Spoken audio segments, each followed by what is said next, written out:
समझते हैं और फिर इसकी एप्लीकेशन करते हैं। Now what is bio-Savart law? तो बायो-सैवर्ट ने क्या किया, पहले एक रैंडम वायर ड्रॉ किया। अभी सर्किट है, वायर को आप सीधे भी रख सकते हो, कर्व भी बना सकते हो, सर्कल भी बना सकते हो। तो एक जनरल ले रहे हैं कि ये किसी सर्किट का एक पार्ट है जिसमें ये वायर, जैसे आपके घरों में भी वायर होता है, ओके, इसमें करंट फ्लो हो रही है। Let this the wire and current I is a current carrying wire. Current I is flowing to this wire.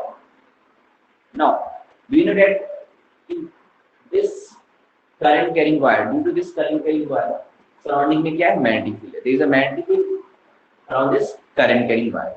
So we have to find the magnetic field at this point P. We have to find the magnetic field at this point P.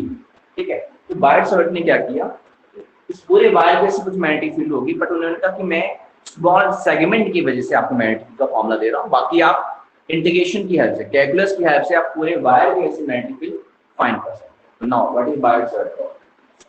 Due to this small segment, पूरे wire का छोटा सा part ले लिया, पूरे L length के wire में से स्मॉल लेंथ यानी डीएल ले लिया। दिस इज डीएल, ठीक है, स्मॉल लेंथ डीएल, इसके थ्रू करंट आई फ्लो हो रही है, इसके वजह से अगर यहाँ मैग्नेटिक फील्ड कहा जाए तो क्या होगा, इसके वजह से यानी इसके वजह से इसके रिस्पेक्ट में यहाँ पे डिस्टेंस देखना पड़ेगा, एंड दैट इज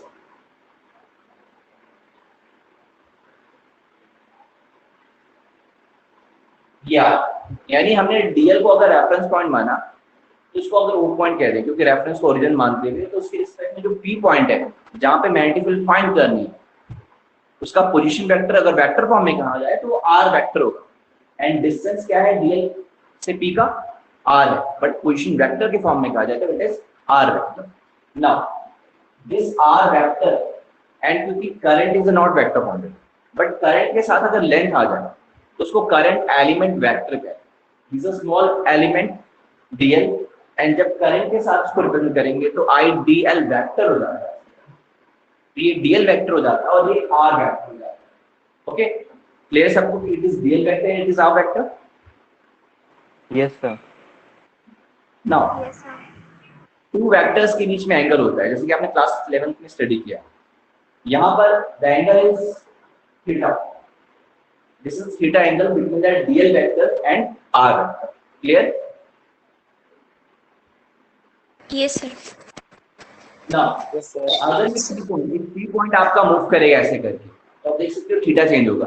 अगर पी पॉइंट इधर मूव करेंगे तो थीटा चेंज होगा, means theta can vary 0 to 90 180 ऐसे करके, okay, then theta will change. तो जनरली फॉर्मूला थीटा के टर्म में है। Now what is Biot Savart law? According to this law, the magnetic field due to this small current element, because of this small current element, तो magnetic field is also consider small D B, पूरे wire के वैसे होगा तो वो integrate करके that we get B, ठीक है। तो magnetic field,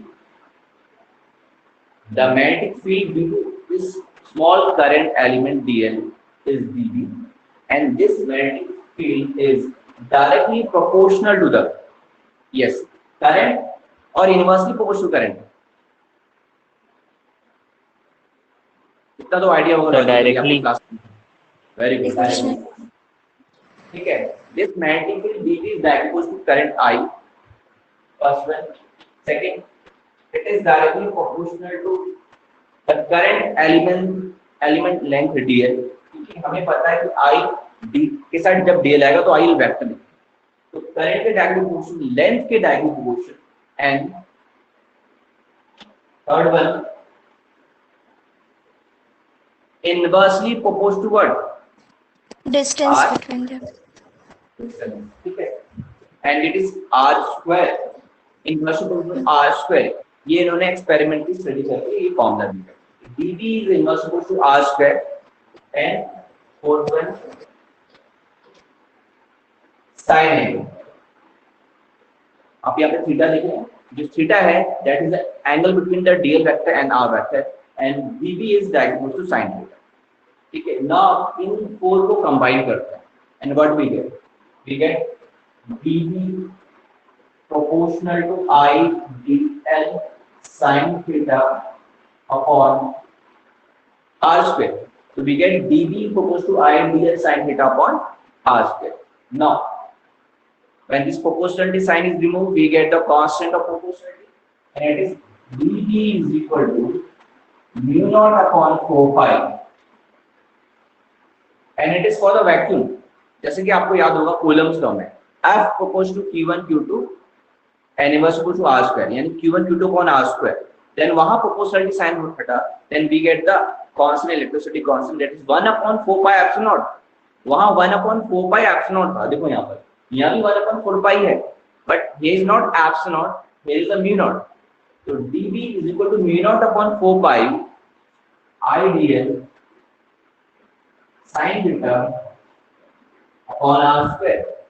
Okay, means we get the formula of magnetic field, small magnetic field due to the small current element at point P in vacuum, and it is dB is equal to mu naught upon 4 pi IDL sin theta upon R square.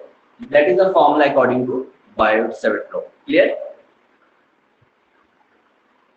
Yes, sir. Yes, sir. Yes, sir.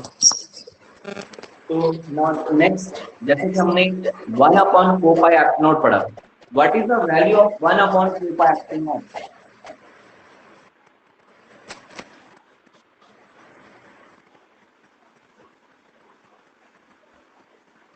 Remember what is the value of 1 upon 4 pi epsilon naught? ये electrostatic में आपने सिर्फ लिखा है. What is the value? Sir, 9 K. Sir, 9 into 10 power 9. 10 to the power 9. Yes, very good. 9 to 10 to the power 9. What is unit? Unit is Sir, Newton meter. meter. Inverse Meter is- column. Inverse. Sorry. Square. Yes, sir. Newton metre है, पर coulomb है. ना यहाँ पे difference क्या देखिए, 1 upon 4 pi, ठीक है, जैसे आप देख सकते हो. बस यहाँ नीचे एप्सिलॉन नॉट है, यहाँ पर ऊपर म्यू नॉट है, और यही चीज आप आगे के चैप्टर्स में ऑब्जर्व करोगे कि epsilon naught is related to the term electrostatic से रिलेटेड है, and mu naught is the related to magnetic field या मैग्नेटिक इफेक्ट ऑफ करंट. अब आपको बता दूं, एप्सिलॉन नॉट आपको याद होगा, what is name of epsilon naught है क्या? ये what is epsilon naught? Sir, permeability. It is absolute Absolute. is absolute permeability of free space और vacuum. एंड यहाँ पर जो म्यू नॉट अपॉन 4 पाई है, Permeability of free space. यहाँ जो म्यू नॉट है वो है absolute permeability of free space, vacuum या air. तो डिफरेंस क्या है? सर, ये केवल permeability होगा नहीं? हाँ, पर नहीं, केवल नहीं, ये गलत हो गया. It is absolute word use करेंगे ना, ठीक है, absolute permeability of free space word use करेंगे. एक होता है एब्सोल्यूट, होता है एक रिलेटिव होता है, ठीक है. इट इज एब्सोल्यूट परमेबिलिटी, सिर्फ परमेबिलिटी वर्ड नहीं यूज करते हैं, absolute permittivity of free space. जैसे आपने क्लास 10th में एब्सोल्यूट रिफ्रैक्टिव इंडेक्स पढ़ा है, तो वो ऑप्टिकल बिहेवियर को बताता है. रिफ्रैक्टिव इंडेक्स नहीं कहेंगे हम, एब्सोल्यूट रिफ्रैक्टिव इंडेक्स कहेंगे, वो आपका ऑप्टिकल बिहेवियर को बताता है. वैसे ही ये absolute permittivity of free space है, ये इलेक्ट्रिकल बिहेवियर को बताता है, इलेक्ट्रिक इफेक्ट यानी ऑफ ड्यू टू चार्ज की वजह से है. यहाँ पर म्यू नॉट क्या बताता है? ये मैग्नेटिक इफेक्ट को बताता है, and it is related to magnetic effect. Difference क्या है? It is permittivity and it is permeability. तो ये वर्ड में थोड़ा डिफरेंस है. देखो, PRM यहाँ पे भी, PRM यहाँ पे भी है, but it is permittivity and here it is permeability. ठीक है, तो वो मीडियम के लिए अलग होगी, ये वैक्यूम में फ्री स्पेस के लिए अलग होगी. तो आपको बता दो, जैसे इसकी वैल्यू 9 to 10 की पावर 9 न्यूटन मीटर स्क्वायर पर कूलम स्क्वायर है, इसकी वैल्यू होती है 10 की power -7. Mu naught upon 4 pi की वैल्यू होती है 10 की power -7. Now what is the unit? What is the unit? Check कर सकते हो आप यहाँ पर. आपको क्लास 10 में बताया गया था कि what is the unit of magnetic field. किसको याद है? Tesla. Very good. on that basis, if the unit of magnetic field is Tesla, then what is the unit upon 4 pi?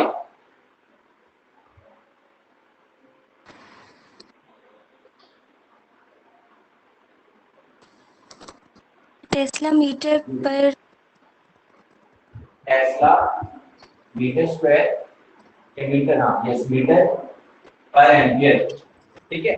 हाँ पर टेस्ला दिया यस मीटर कैंसिल हो गया, metre square Tesla metre पर ampere, तो ये म्यू नॉट है। Okay, this is the mu naught. अब आपको पता है कि एफ नॉट की वैल्यू 8.85 10 की पावर -12, जब इसको सॉल्व करके जो एफ नॉट निकालते हैं तो 8.85 10 की पावर -12 आता है। और यहाँ पे जब आप देख सकते हैं कि इसकी वैल्यू यहाँ से देखेंगे तो 4 पाई into 10 की पावर -7 होगा म्यू नॉट की वैल्यू, ठीक है, या म्यू नॉट अपॉन 4 पाई की वैल्यू 10 की पावर -12। तो क्लियर हो गया, इस फॉर्मूले में म्यू नॉट अपॉन 4 पाई है, और आपको ये भी क्लियर हो गया कि एप्सिलॉन क्या है और म्यू नॉट क्या है। क्लियर, तो अब इसी के आगे चलते हैं।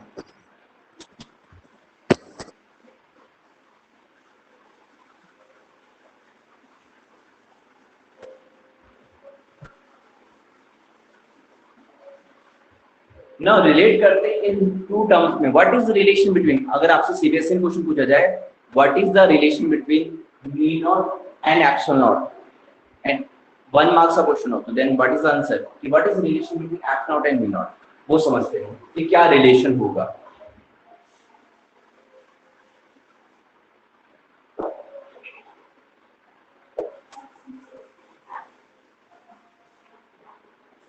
यस, आपने इलेक्ट्रोमैग्नेटिक वर्ड सुना है, इलेक्ट्रोमैग्नेटिक? Yes sir. और अभी आपको मैंने एक्सप्लेन किया कि जो एप्सिलॉन है वो इससे रिलेटेड है और जो म्यू नॉट है वो इससे रिलेटेड है। क्लियर? क्लियर Yes, सबको? Yes, आप देखो कैसे रिलेटेड है, क्या रिलेशन है, 1 मार्क्स का क्वेश्चन व्हाट इज रिलेशन, और आपको इवन नीट और जीने में भी इस पे क्वेश्चन बहुत मिल जाएंगे और इजी, आप उस क्वेश्चन को देखते ही कर लोगे। एप्सिलॉन म्यू नॉट क्या रिलेशन, जैसे कि हम जानते हैं कि एप्सिलॉन की वैल्यू 1/4 पाई एप्सिलॉन की बात करें, ये 9 × 10⁹, यानी कि हम यहाँ से एप्सिलॉन की वैल्यू निकाल रहे हैं इन टर्म्स ऑफ 4 पाई, क्योंकि ये भी 4 पाई के टर्म में आने वाला है, तो it is 1/4 pi into 9 into 10 to the power 9. Yes, it can be written. Clear? इस तरह लिखेंगे हम। yes sir. Now what is v naught की वैल्यू हमको पता है, v naught upon 4 pi it is equal to 10 to the power -7. Then what is the value of v naught? Yes, what is the value of v naught? Yes. 4 pi into the power -7. Yes, very good. 4 pi into 10 to the power -7. Now, from here, epsilon is 1/4 pi, 9 to 10 to the power So 9. 4 pi की And value yes, 4 pi into 10 to the power -7. And if we find the value of this, 1/μ naught epsilon under root 1/μ epsilon. ठीक है, then what we get? ठीक है, आपको clear है epsilon की value mu की value, ठीक है। देखो बच्चों, आप लोग थोड़ा सा ये है कि अगर आप लोग जब बोलना हो तब अपना माइक ऑन करो, क्योंकि इसमें थोड़ा सा नॉइज ज्यादा आ जाता है इसमें। जब भी आपको आंसर देना हो तब माइक ऑन कर लो, देन उसके बाद माइक क्लोज करो। 1/√m एप्सिलॉन की वैल्यू जो आप पुट करके देखेंगे एंड सॉल्व करके देखेंगे, बहुत सिंपली वी गेट 3 × 10 की पावर 8। ये वर्ड, ये जो नंबर है 3 × 10 की पावर 8, कोई आइडिया ये नंबर क्या रिप्रेजेंट कर रहा है? कोई वैल्यू, किसी की वैल्यू है, किसका? Speed of light. Very good, it is speed of light. And अगर आप डायमेंशन क्लास लेवल की बात करें, आपको यूनिट पता है एप्सिलॉन नॉट की, आपको म्यू नॉट की यूनिट पता है, आप अगर एप्सिलॉन नॉट का डायमेंशन देखें, म्यू नॉट का डायमेंशन देखें, और जब आप सॉल्व करेंगे तो आपको डायमेंशन ऑफ सी ही मिलेगा, that means you get the dimension of LP-1। Clear? Clear everyone? इसको आप सॉल्व करेंगे। Yes sir. LP-1, that means अगर आपसे पूछा जाए What is the dimension of 1 upon under root mu naught epsilon naught? Then the answer is LT minus 1. Clear? This is how electromagnetic wave जो है form होती है, यानी कि हमें अभी डिटेल में स्टडी करना है. हमने इलेक्ट्रोस्टैटिक यानी इलेक्ट्रिक करंट में इलेक्ट्रिकल बिहेवियर स्टडी करना है. नाउ स्टार्ट होता है यहाँ पर मैग्नेटिक बिहेवियर. देन चैप्टर में इलेक्ट्रोमैग्नेटिक वेव्स है चैप्टर. करेंगे कि इलेक्ट्रोमैग्नेटिक वेव कैसे फॉर्म होती है and different type uses. But यहाँ पे आपको क्लियर हो गया कि how electromagnetic wave is related, electric and magnetic word से कैसे रिलेटेड. क्लियर? एंड वहां पे फॉर्मूला रिपीट होगा आपका से. Okay,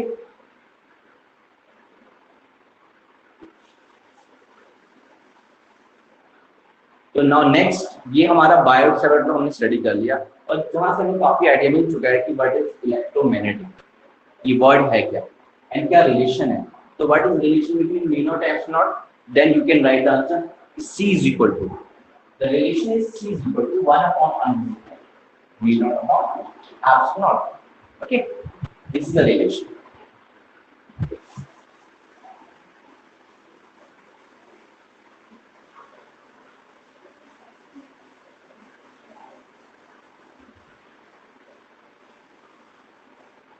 Now next application of Biot. ठीक है, जैसे आपने application of Gauss theorem study किया था, आप देख सकते हो कि प्रीवियस ईयर्स में गॉस थ्योरम की एप्लीकेशंस भी बोर्ड में बहुत आई है. सिमिलरली बायोट सेवर्ट लॉ की एप्लीकेशन भी मोस्टली 5 मार्क्स के क्वेश्चन में या 3 मार्क्स के क्वेश्चन आपको पूछी जाती है, इवन न्यूमेरिकल्स. नेक्स्ट टॉपिक हमारा application of Biot Savart and CBSE के अकॉर्डिंग, क्योंकि डिफरेंट रेफरेंस बुक में आपको डिफरेंट मिलेगा. सीबीएसई के according last previous year paper के अकॉर्डिंग हमें ओनली वन एप्लीकेशन स्टडी करना है and that is magnetic field due to current carrying circuit.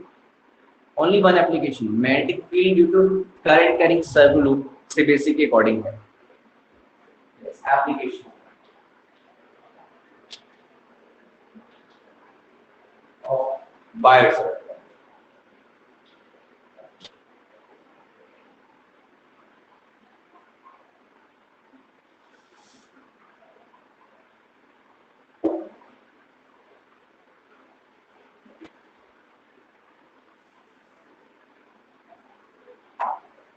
Yes, application में जो एप्लीकेशन है हमारा magnetic field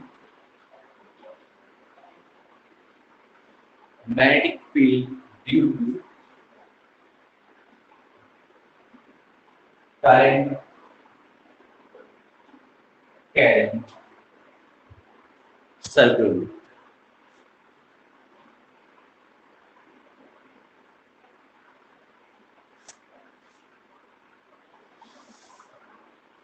Clear? Magnetic field due to current carrying circuit. But previously आपने, अगर हम एप्लीकेशन की बात ना करें, सिर्फ इस टॉपिक की बात करें, magnetic field due to current carrying circuit, आपने क्लास 10 में स्टडी किया हुआ है. कितना स्टडी किया हुआ है? Only the diagram and relation की भाई inversely proportional to the radius that is to current. तो क्लास 10 की बात करते हैं. अकॉर्डिंग टू क्लास 10 आपने इस तरह सर्कल लूप ड्रॉ किया होगा. ठीक है, इस तरह दैट सर्कल लूप रिप्रेजेंट की इस तरह वर्टिकल प्लेन है and that vertical plane like this. यहाँ पे बहुत इंपॉर्टेंट यही चीज है बच्चों कि हमें समझना है कि प्लेन कौन सा है. ठीक है, अभी आप सामने होते तो आपको मैं क्लियर नजर आता कि मैं ये बताता कि ये आपका कौन सा प्लेन है. लाइक मैं एग्जांपल दे रहा हूँ कि मेरी सामने लाइन ऐसे कर, मैं फ्लोर की बात कर रहा हूँ, फ्लोर की. ठीक है, फ्लोर की बात करूं और सामने पे मैं लाइन में यहाँ पे कह रहा हूँ ये y एक्सिस और ये x एक्सिस है. तो x क्रॉस y ये इट इज दैट. ओके, तो this is x, this one x, this one y and what is that? x cross y is that. And उस बेसिस पे कहें तो what is the plane of this circular loop? कौन बताएगा what is the plane of this circular?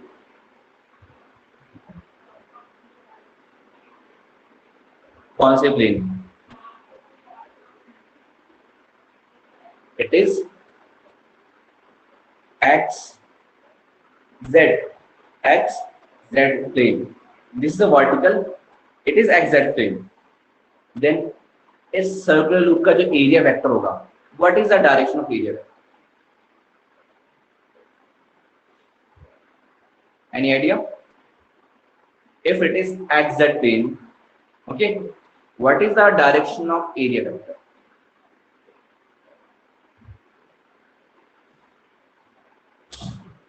Yes, it is also used in electric flux. Phi is equal to B dot A, sorry, E dot A. यहाँ पे भी वैसा ही आएगा, magnetic flux भी आएगा.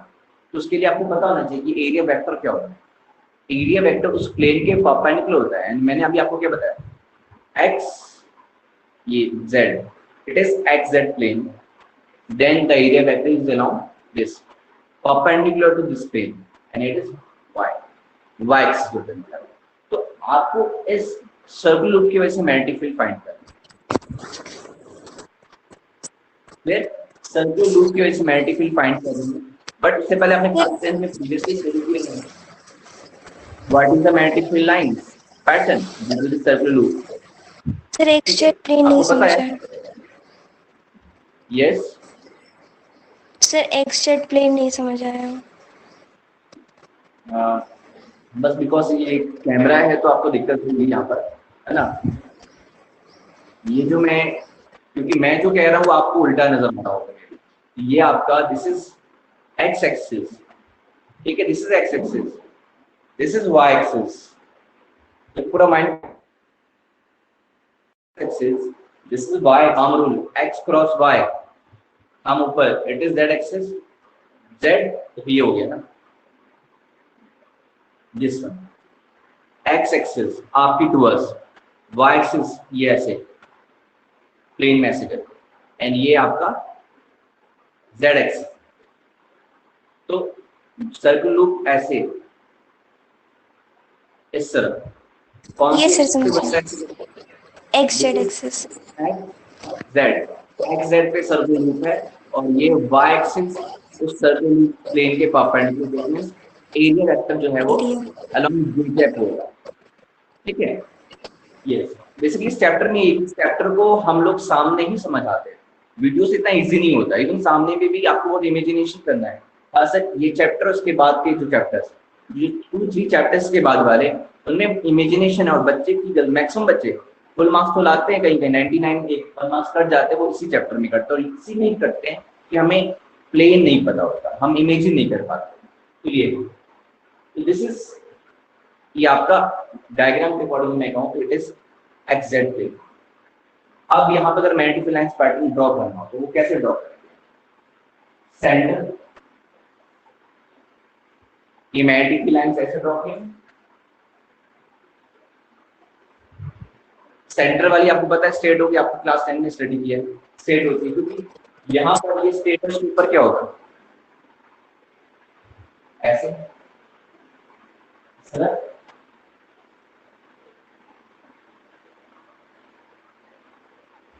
और आगे चलते हैं.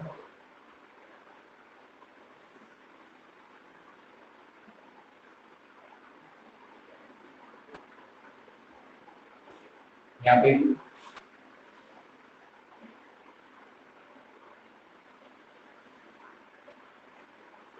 ये आपने पैटर्न स्टडी किया है क्लास 10 में, बट ये ड्रॉ कैसे किया? ये अपने आप ऐसे बस रट लिया तो ऐसा तो है नहीं. हमको समझना है कि हम ये पैटर्न कैसे ड्रॉ करना है. ठीक है. तो अभी इस एप्लीकेशन को समझने से पहले मेनली पैटर्न भी समझ जरूरी कि पैटर्न कैसे हमने ड्रॉ किया, तब ये डेरिवेशन समझ आएगा कंप्लीटली. नहीं तो 90% तो समझ आ ही जाएगा बिना डायग्राम के. बट ये इस तरह के डायग्राम के बिना, स्केलर डायग्राम, तो पहले ये समझ लेते कि ये पैटर्न कैसे आया. आपको पता है मैग्नेटिक फील्ड लाइंस जो है वो नॉर्थ पोल से निकलती हैं और साउथ में एंटर करती है. क्लियर? रिमेंबर? सबको याद है? Yes sir. तो जो नॉर्थ पोल है, जो साउथ पोल है, वो कैसे clockwise anti clockwise direction of current पे के अकॉर्डिंग होता है. If the current is anti clockwise direction, then it will represent north pole और साउथ पोल.